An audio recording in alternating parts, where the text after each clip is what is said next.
आज हम लोग डिस्कस करेंगे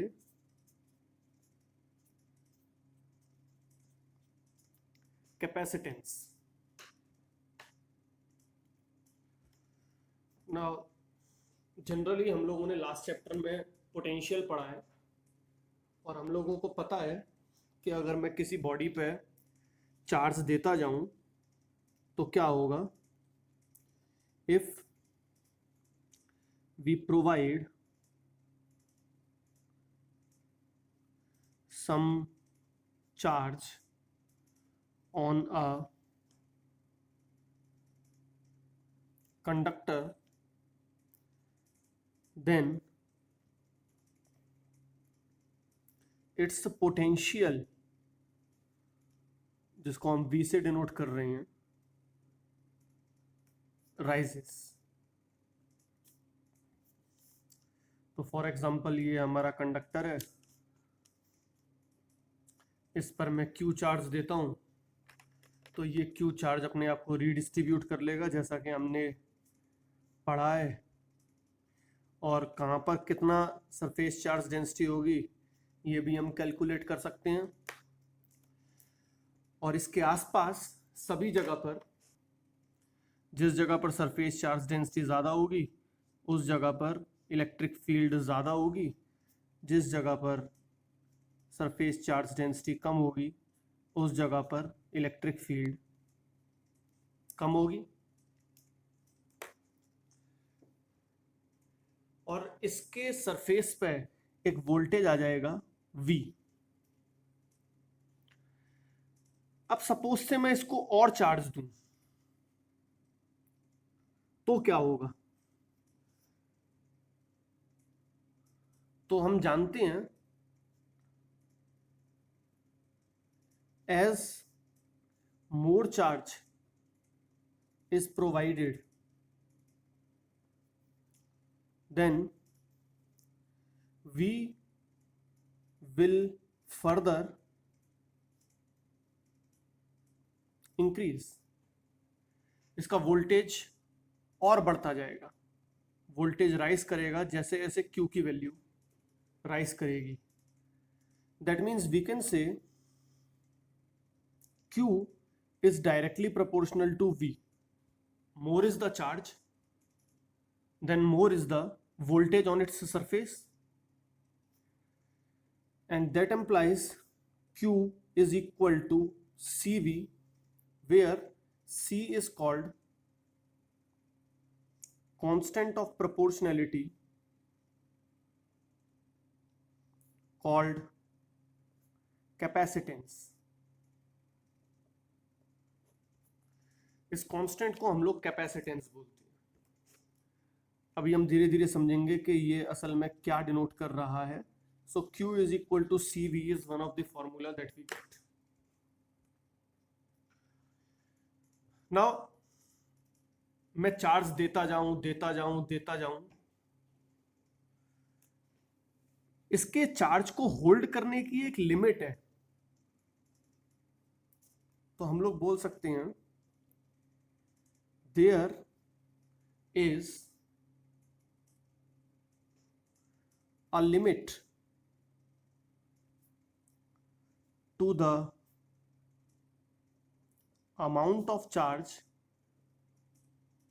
that can be held on the given conductor।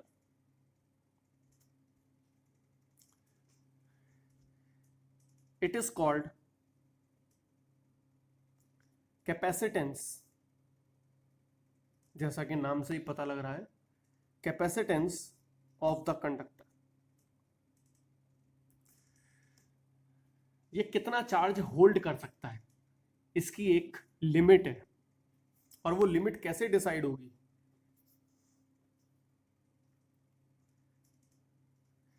At every point near the conductor electric field will be sigma by epsilon not an cap. ये हमने last class में discuss किया था। तो उसके आसपास में electric field sigma by epsilon not an cap हो जाएगी. And when this value of E reaches breakdown value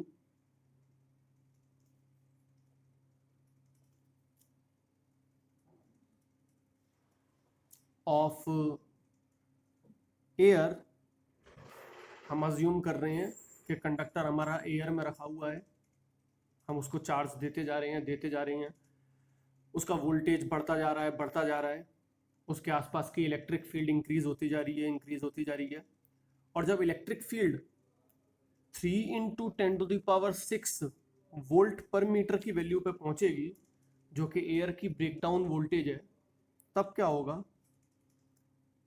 the atoms और molecules of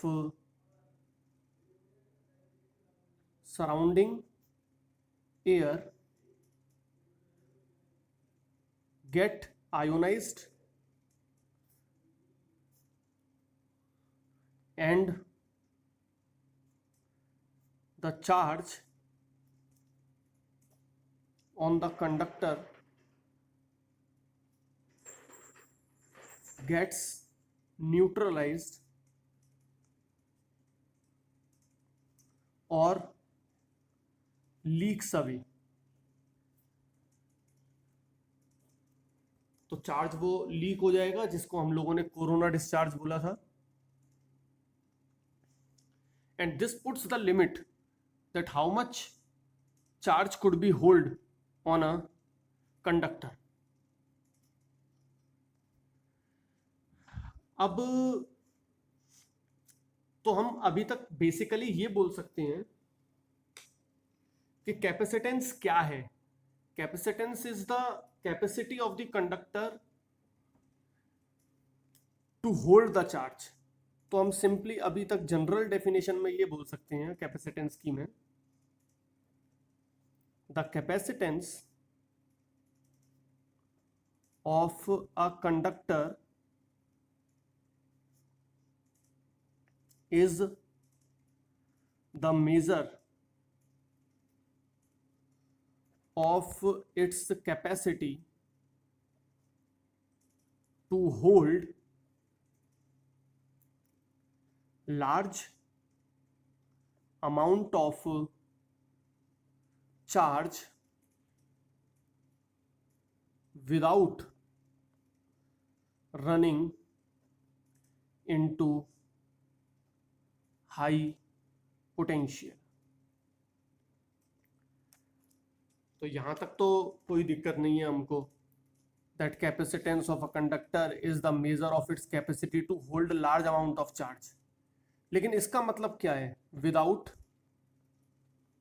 running into high voltage, high potential. इस बात को कहने का क्या मतलब? जैसा कि हम लोगों ने यहां पे फॉर्मूला देखा Q is equal to CV, तो इस फॉर्मूले से मैं C की वैल्यू निकाल सकता हूं. C is equal to Q upon V. तो हम सिंपली ये बोल सकते हैं capacitance is directly proportional to Q and capacitance is inversely proportional to V. तो चार्ज जितना ज्यादा होगा कैपेसिटेंस उतना ज्यादा होगा, और वोल्टेज जितना कम होगा कैपेसिटेंस उतना ज्यादा होगा. इसलिए दोनों ही कंडीशन फुलफिल होनी चाहिए. नंबर 1, ज्यादा से ज्यादा चार्ज हम उसको दे पाए. ज्यादा से ज्यादा चार्ज देंगे तो हम बोलेंगे उस बॉडी का कैपेसिटेंस ज्यादा है, और उस चार्ज को देने पे उसका वोल्टेज कम से कम राइज हो. वोल्टेज अगर ज्यादा राइज हो जाएगा तो कैपेसिटेंस अच्छा नहीं वाला माना जाएगा. अब इसका एक कंपैरिजन कर सकता हूं मैं. वाटर कंटेनर से।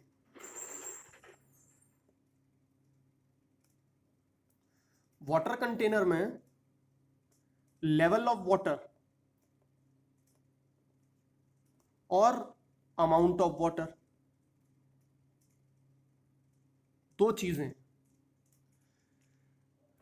लेवल ऑफ वाटर तो एक तरीके से पोटेंशियल की बात कर रहा है, और अमाउंट ऑफ वाटर एक तरीके से चार्ज की बात कर रहा है, कितना पानी है। तो ये छोटी कटोरी है, इसमें मैं पानी भरता हूं और इसका लेवल यहां तक आ जाता है, और मैं बड़ी कढ़ाई ले लेता हूं,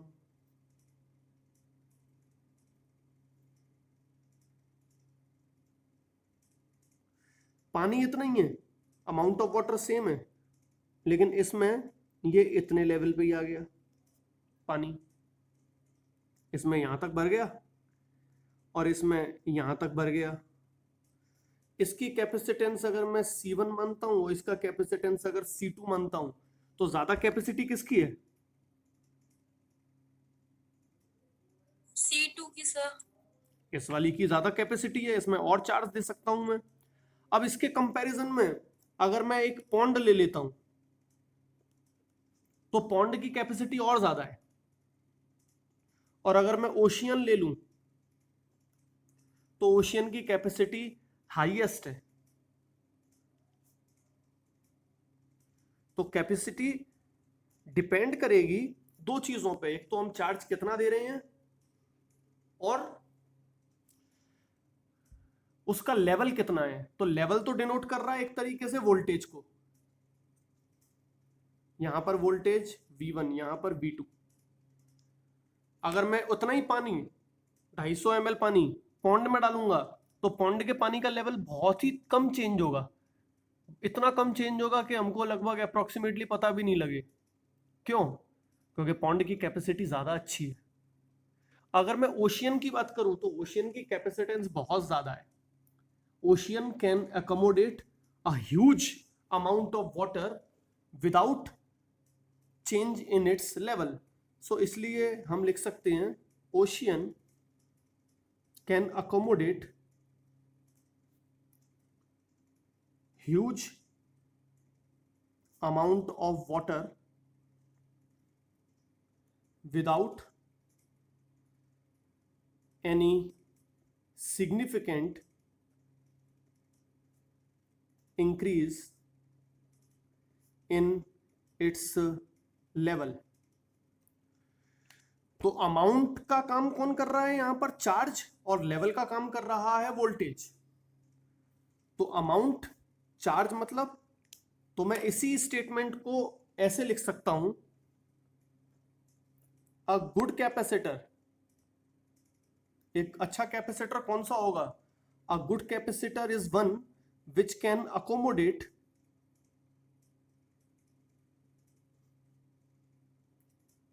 ह्यूज अमाउंट ऑफ वाटर की जगह अमाउंट ऑफ चार्ज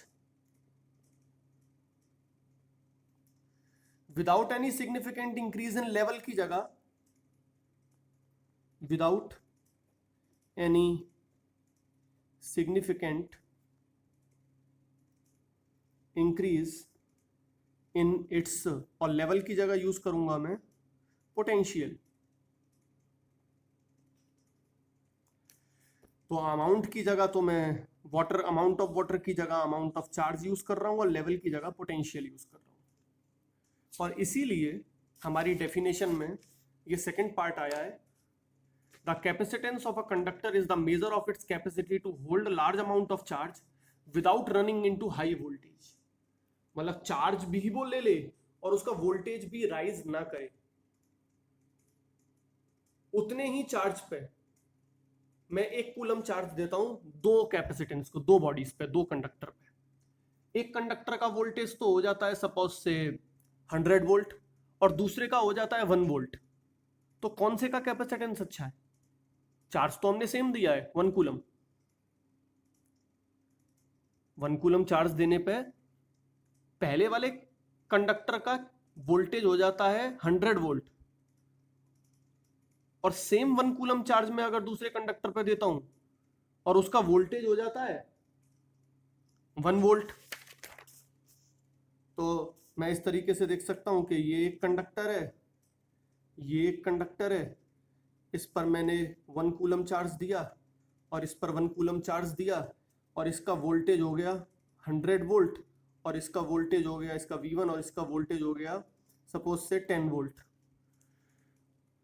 तो कैपेसिटेंस दोनों का मैं देख सकता हूं।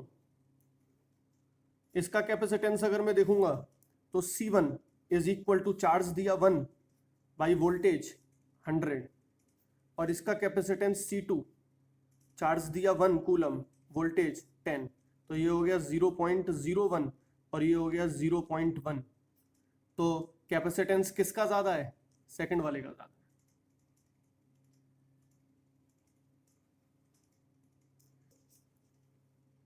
हम लोग बात करते हैं कि एक स्फेरिकल बॉल के ऊपर, एक स्फेरिकल कंडक्टर के ऊपर मैं कितना चार्ज दे सकता हूं। तो हम कैपेसिटेंस अब पता लगाने की कोशिश करेंगे, फॉर्मूलाज धीरे धीरे।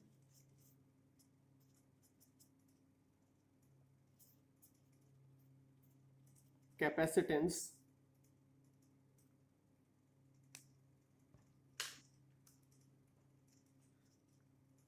of an isolated spherical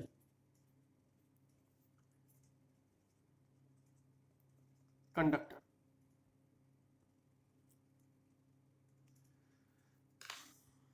तो अज्यूम करते हैं कि हमारे पास में एक कंडक्टर है, let's say spherical,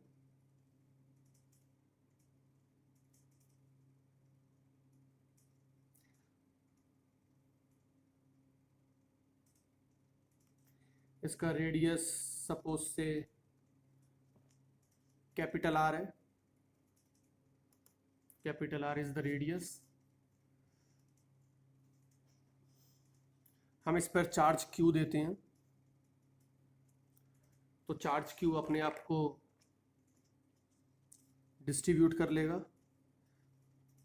uniformly.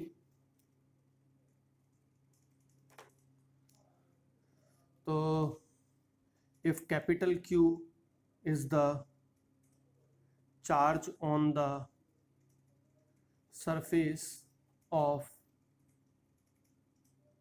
spherical conductor, then potential on its surface, potential कितना होगा इसके surface पे? That implies potential is equal to 1/4 pi epsilon naught Q by R। ये हमारा रिलेशन है पोटेंशियल का। Now by relation of capacitance, अगर हम कैपेसिटेंस का रिलेशन देखें कि इसका कैपेसिटेंस कितना है, तो capacitance is given by Q by V।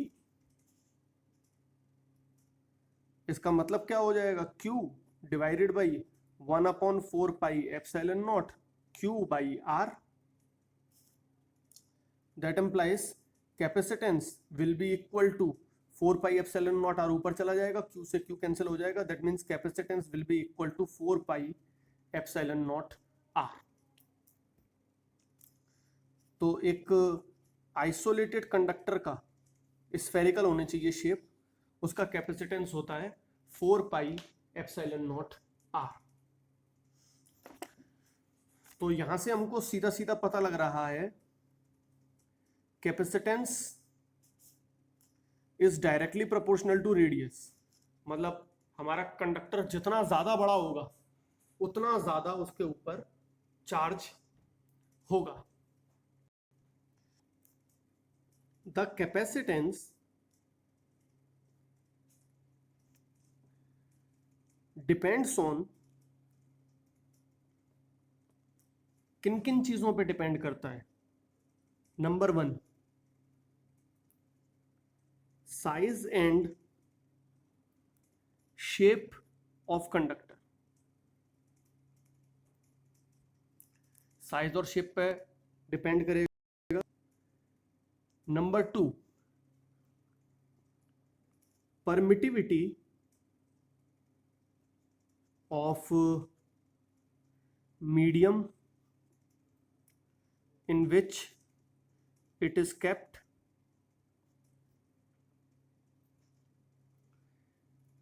and third, presence of other conductors near it. इन तीन चीजों पे बेसिकली कैपेसिटेंस डिपेंड करता है। तो हम लोगों ने अभी फर्स्ट वाला पार्ट हमने स्फेरिकल कंडक्टर के लिए देख लिया था। अगर वहां मीडियम में बदल देता हूं, जैसे वैक्यूम की जगह, या वैक्यूम की जगह मैं किसी और मीडियम में डाल देता हूं, तब उसका कैपेसिटेंस कितना हो जाएगा? तब उसका कैपेसिटेंस इंक्रीज कर जाएगा, और उसका कैपेसिटेंस हो जाएगा, जैसा कि हम लोगों ने पहले पढ़ा हुआ है, पोटेंशियल पे फर्क पड़ता है। तो for a spherical conductor in vacuum, अगर स्फेरिकल कंडक्टर वैक्यूम में, then capacitance is equal to 4 pi epsilon naught are.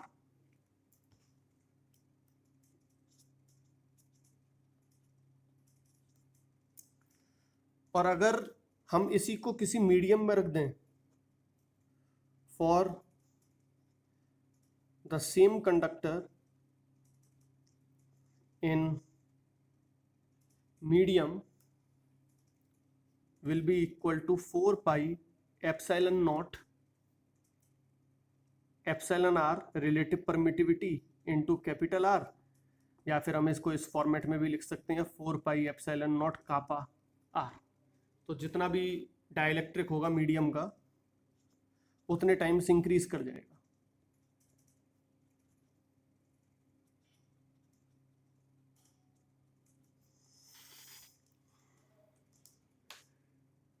Note करने वाली बात क्या है? नोट,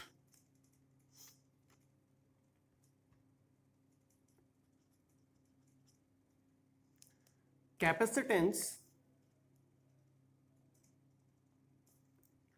does not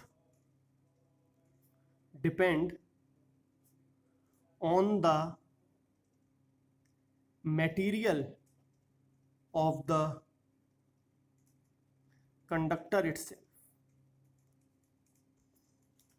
मतलब चाहे कॉपर का लूं, चाहे आयरन का ले लूं, और चाहे मैं एल्युमिनियम की फॉइल ले लूं, कोई फर्क नहीं पड़ रहा। मैं एल्युमिनियम की फॉइल के ऊपर भी उतना ही चार्ज स्टोर कर सकता हूं जितना एक कॉपर के कंडक्टर के ऊपर स्टोर कर सकता हूं।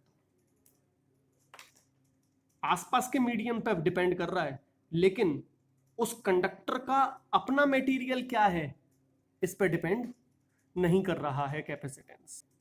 ऐसा ही यूनिट ऑफ कैपेसिटेंस इज, ये थर्ड वाला अभी हम थोड़ी देर में डिस्कस करेंगे कि आसपास में कोई कंडक्टर होने से कैसे फर्क पड़ेगा। द ऐसा unit of capacitance is farad.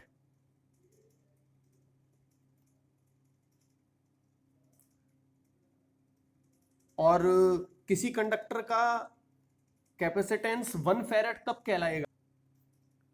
Of a conductor is said to be 1 farad if on giving a charge of 1 coulomb its potential rises by 1 volt।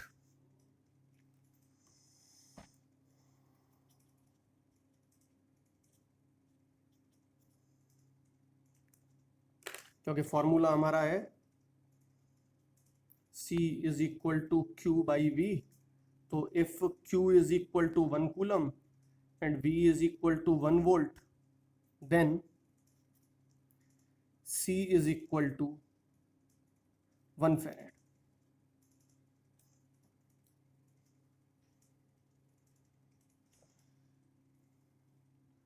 तो 1 farad is equal to 1 coulomb per volt.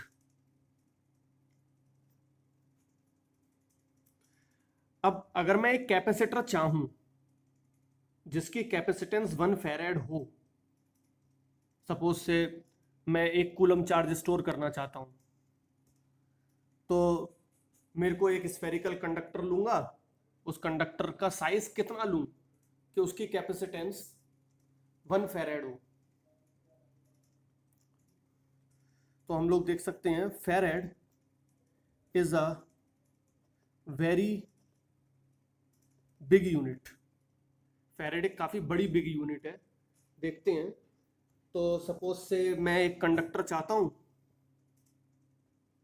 Spherical, उसका radius suppose से मैं are लूँ, तो कितना radius लूँ कि इसका कैपेसिटेंस 1 फैरेड हो। तो कैपेसिटेंस का फॉर्मूला मैं लगाता हूँ, C is equal to 4 pi epsilon naught R। तो कैपेसिटेंस ले लिया मैंने 1 is equal to 4 pi epsilon naught R, and that implies radius हो जाएगा 1/4 पाई एप्सिलॉन नॉट। और इसका मतलब कितना हो गया? इसका मतलब हो गया 9 इंटू 10⁹ मीटर। 9 इंटू 10⁹ मीटर का मतलब हो गया 9 इंटू 10⁶ किलोमीटर। मतलब इतना रेडियस होना चाहिए, जबकि रेडियस ऑफ अर्थ कितना है? रेडियस ऑफ अर्थ है 6 इंटू 10⁻³ किलोमीटर। मतलब जमीन से भी बड़ा कैपेसिटर चाहिएगा। मैं 1 फैरेड का कैपेसिटर अगर बनाना चाहूं तो इतना रेडियस होना चाहिए, जो कि जमीन से बहुत ज्यादा बड़ा है। लगभग अगर इन दोनों को कंपेयर करें तो this is 1500 times of radius of earth, approximately 1500 गुना बड़ा। धरती से 1500 गुना बड़ा कंडक्टर चाहिए। That is not practical, not practical. और आज की तारीख में हम लोगों को पता है कि हम पंखे में लगाते हैं, हम बहुत सी चीज़ों में कैपेसिटर लगा लेते हैं, और मतलब 1 फैरेड का कैपेसिटर हम छोटे छोटे मोबाइल इंस्ट्रूमेंट्स में लगा लेते हैं। तो ऐसा कैसे पॉसिबल है? अगर मैं स्फेरिकल कंडक्टर लेता तो इतना बड़ा साइज चाहिए होता। इसलिए एक isolated conductor is not a very good, does not have a very good capacitance. An isolated spherical conductor does not have very good capacitance.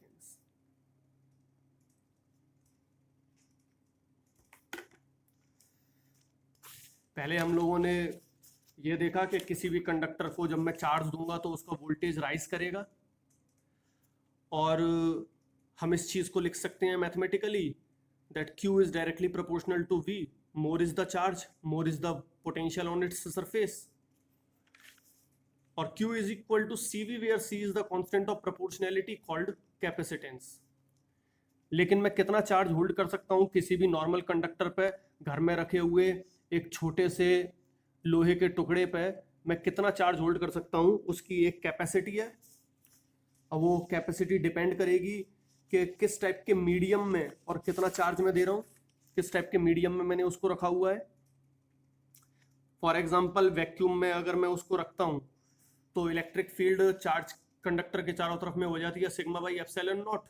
और जब ये 3 इंटू 10⁶ वोल्ट से वोल्ट पर मीटर से ज्यादा हो जाएगी इलेक्ट्रिक फील्ड, तो वहां पर इलेक्ट्रिक डिस्चार्ज हो जाएगा, वहां पर लीकेज हो जाएगी, लीक्स अवे। जब ई की वैल्यू जो कि सिग्मा बाई एप्सिलॉन नॉट से हमको गिवन है, तो वो लीक कर जाएगी। तो मतलब एक लिमिट है। अगर मान लो मैं इसको पानी में डाल दूं तो पानी का परमिटिविटी 80 गुना ज्यादा है एयर से। तो मतलब 80 टाइम्स मोर चार्ज स्टोर कर सकता हूं मैं अगर मैं उसी लोहे के टुकड़े को हवा में रखता हूं। और मान लेते हैं हम उस पर 1 कूलम चार्ज स्टोर कर पा रहे हैं, तो उसी को अगर मैं पानी में रख दूं तो उसी पे मैं 80 कूलम चार्ज स्टोर कर पाऊंगा, क्योंकि मीडियम चेंज कर दिया। तो कैपेसिटेंस की डेफिनेशन हम लोगों ने क्या दी? The capacitance of a conductor is the measure of its capacity to hold large amount of charge without running into high potential. Charge भी दे दें ज्यादा और उसका पोटेंशियल भी राइज ना करे। इसको हमने पानी से कंपेयर किया था। अमाउंट ऑफ वाटर तो चार्ज की बात कर रहा था और लेवल ऑफ वाटर पोटेंशियल की बात कर रहा था। तो उस बर्तन का कैपेसिटेंस ज्यादा बोल रहे थे जिसमें ज्यादा पानी दे दें और लेवल ज्यादा ना हो। ऐसे बर्तन को हम बोल रहे थे कि इस बर्तन का कैपेसिटेंस अच्छा है। और ऐसा सबसे ज्यादा होता है ओशियन में।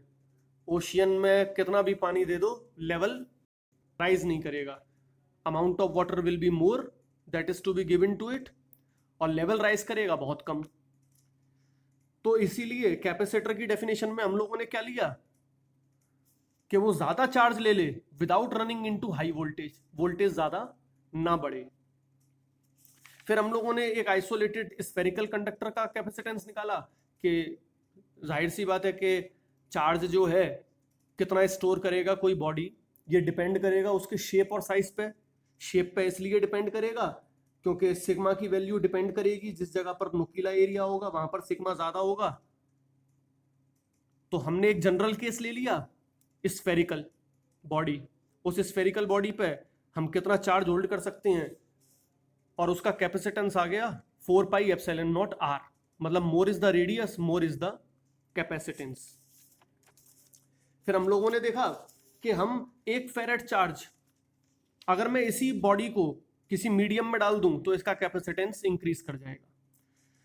तो कैपेसिटेंस किस किस चीज पे डिपेंड कर रहा था? साइज और शेप पे। और नोट करने की बात यहां पर यह है कि मटेरियल पे डिपेंड नहीं कर रहा, कंडक्टर का मटेरियल से कोई फर्क नहीं पड़ रहा है। फिर जिस मीडियम में वो रखा हुआ है उस पर डिपेंड कर रहा है। और ये तीसरा केस अभी हम डिस्कस करेंगे। तो हमने इन दोनों पे डिस्कस किया पहले। मैं अगर परमिटिविटी बढ़ा दूं तो मैं ज्यादा चार्ज स्टोर कर लूंगा। अब अगर मैं कोई एक कैपेसिटर चाहूं स्फेरिकल और उसका कैपेसिटेंस 1 फेरेड हो तो उसका साइज कितना होना चाहिए? और यहां हमने कैलकुलेट किया C is equal to 4 pi epsilon naught R. C की वैल्यू 1 फेरेड चाहिए तो R कितना होना चाहिए? वो होना चाहिए 9 इंटू 10⁶ किलोमीटर, मतलब 90 लाख किलोमीटर, जो कि 1500 गुना ज्यादा बड़ा है अर्थ के देखते हुए। दिस इज नॉट प्रैक्टिकल, तो हम इसका यूजेस कभी भी नहीं कर सकते हैं। तो हम लोग इस निष्कर्ष पे पहुंचे कि एक स्फेरिकल कंडक्टर जो है वो एक अच्छा कैपेसिटर नहीं हो सकता है। अब हम थर्ड वाले पॉइंट की बात करते हैं, हम कैपेसिटेंस कैसे बढ़ा सकते हैं। और इसको हम लोग पढ़ते हैं प्रिंसिपल ऑफ कैपेसिटर।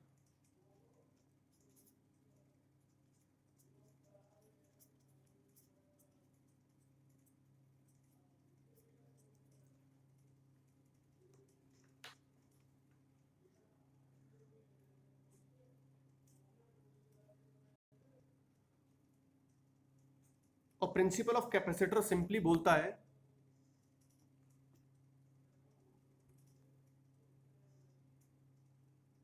कि अगर मैं एक सिंगल कंडक्टर की जगह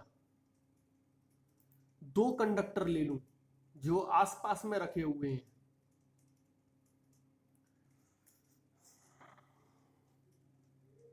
तो हम प्रिंसिपल को सिंपली बोल सकते हैं a pair of conductors kept near each other has more capacitance as compared to single isolated conductor,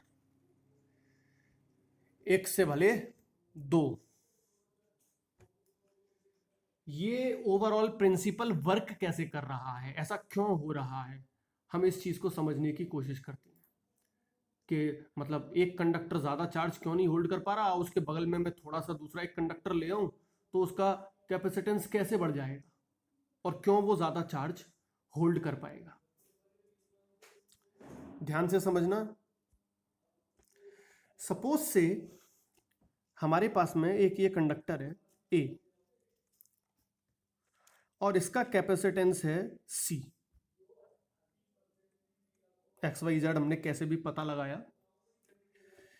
इस पर मैंने पॉजिटिव चार्ज दे दिया और वो पॉजिटिव चार्ज इस पे डिस्ट्रीब्यूट हो गया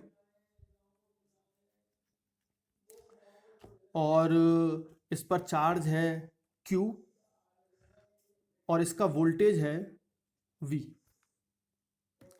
तो मैं इस जगह पर देख सकता हूं इस सिचुएशन में Q is equal to CV। इससे ज्यादा चार्ज अब मैं इसको नहीं दे पा रहा, इससे ज्यादा चार्ज दे रहा हूं तो वो डिस्चार्ज हो जाएगा। अब मैं क्या करता हूं, इसी कंडक्टर के पास में ए के पास में मैं एक दूसरा कंडक्टर ले आता हूं बी। तो ये चार्ज था और मैं इसके पास में दूसरा कंडक्टर ले आया तो दूसरे कंडक्टर में नेगेटिव चार्ज होगा, वो अपने आप को रीडिस्ट्रीब्यूट करेगा और इस तरफ में नेगेटिव चार्ज इकट्ठा हो जाएगा और इस तरफ में पॉजिटिव चार्ज इकट्ठा हो जाएगा। तो इसका वोल्टेज V और ये आवाज किसकी आ रही है, सीटी की सी।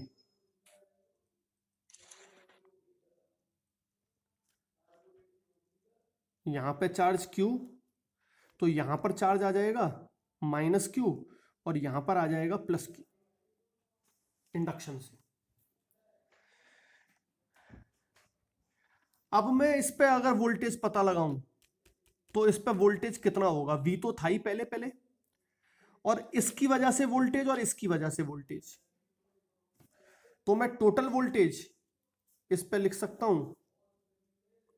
Total voltage on A, total potential इस पर कितना होगा V plus V due to -Q, इस वाले की वजह से पोटेंशियल यहां पे, plus V due to +Q, ये जो पॉजिटिव है इसकी वजह से पोटेंशियल। और V ड्यू टू -Q और V ड्यू टू +Q ये एक दूसरे को जनरली कैंसिल कर देगा। दैट मीन्स वोल्टेज अगर मैं देखता हूं तो approximately V due to -Q is equal to V due to +Q. That implies potential on A still is equal to V, क्योंकि ये और ये एक दूसरे को कैंसिल कर देंगे लगभग। वैसे कायदे से अगर देखा जाए तो कैंसिल नहीं करेंगे, थोड़ा सा वोल्टेज इंक्रीज डिक्रीज कर जाएगा। उसका रीजन बता रहा हूं। नेगेटिव चार्ज इधर है, नेगेटिव चार्ज का सेंटर ऑफ नेगेटिव में यहां ले लेता हूं और पॉजिटिव चार्ज का सेंटर ऑफ पॉजिटिव में यहां मान लेता हूं। तो ये जो डिस्टेंस है इसका, ये R1 और यहां से ये जो डिस्टेंस है ये R2। तो V ड्यू टू -Q कितना होगा, V ड्यू टू -Q अगर हम देखें तो वो हो जाएगा -KQ/R1 और V ड्यू टू +Q कितना हो जाएगा, V ड्यू टू +Q हो जाएगा KQ/R2।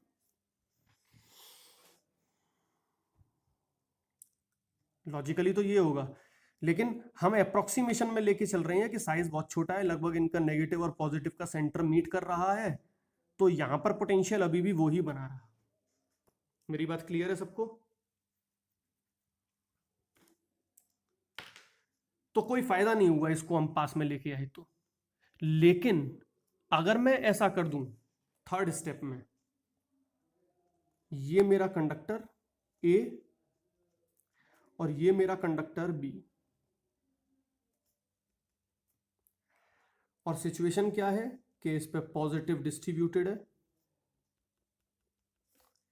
इस पे नेगेटिव इस तरफ है, और मैं इस तरफ से इसको अर्थ कर देता हूं इस जगह से। तो यहां से इलेक्ट्रॉन्स आए और उसने इस तरफ के पॉजिटिव चार्ज को न्यूट्रलाइज कर दिया, तो मैं बोलूंगा positive charge is neutralised by अर्थ।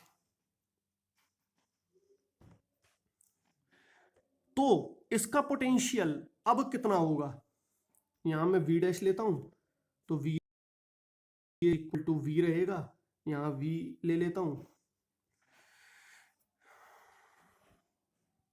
और अब इसका पोटेंशियल कितना होगा ये हम पता लगाएं। तो पोटेंशियल पहले जो था वो तो था ही, और प्लस इस नेगेटिव की वजह से पोटेंशियल, मतलब potential of A in this case now it will be V minus के क्यू बाई, ये डिस्टेंस अगर R है तो R। That means that implies potential of conductor A has dropped and hence its capacitance will increase। क्यों? क्योंकि C is equal to Q, C is inversely proportional to V। तो voltage क्योंकि drop कर गया इसलिए capacitance rise कर गई, और हम बोल सकते हैं more charge can be given to A so that its potential rises to same value again।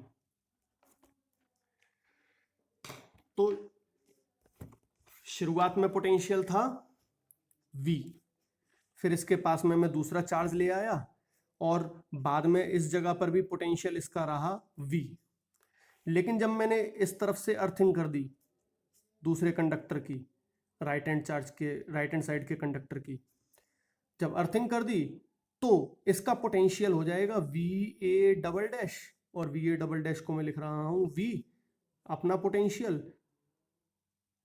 फिर माइनस Q चार्ज की वजह से पोटेंशियल, यहां पर चार्ज हो गया माइनस Q चार्ज की वजह से पोटेंशियल वो हो जाएगा माइनस KQ बाई R, अगर ये डिस्टेंस हमारा R है तो। और इसलिए फाइनली पोटेंशियल जो है वो ओरिजिनल पोटेंशियल से कम है, सब्ट्रैक्ट हो गया इसमें से, और क्योंकि पोटेंशियल घट गया तो C is inversely proportional to V, तो पोटेंशियल घट गया तो मैं अब और चार्ज दे सकता हूं जिससे कि दोबारा इसका पोटेंशियल वहीं तक उसी लेवल तक राइज कर जाए। दैट मीन्स हम सिंपली बोल सकते हैं दिस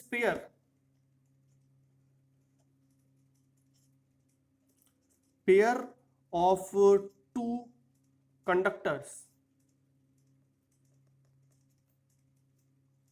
is called capacitor। अब इसको हम लोग एक नाम दे दे रहे हैं, we call it capacitor। pair of two conductors is called capacitor। तो सिंगली ये उतना चार्ज होल्ड नहीं कर सकता था, इस सिचुएशन में आने के बाद में ये ज्यादा चार्ज होल्ड कर पा रहा है, मैं और चार्ज इसको दे सकता हूं। यहां पर टोटल चार्ज कितना होल्ड है, total charge is Q, total जो होल्ड है वो Q है, क्योंकि ये माइनस Q और ये प्लस Q तो कैंसिल हो रहा है। और यहां पर अभी चार्ज कितना है, मैं और चार्ज इसको दे दूं, यहां पर Q टोटल हो गया माइनस Q, तो ये रहा, और इस पे Q चार्ज ही होल्ड है, और Q चार्ज मैं दे सकता हूं इसको, तो और मैं प्लस Q चार्ज दे दूं तो वो उसको भी होल्ड कर जाएगा, और तब उसका वोल्टेज फिर इंक्रीज कर जाएगा। एंड दैट इज वाई हम लोगों ने इस जगह पर बोला था the capacitance depends on presence of other conductors near it. तो साइज और शेप पे डिपेंड कर रहा है, मीडियम पे डिपेंड कर रहा है जहां पर वो कंडक्टर रखा हुआ है, और दूसरा कंडक्टर उसके आसपास है या नहीं इस पे डिपेंड कर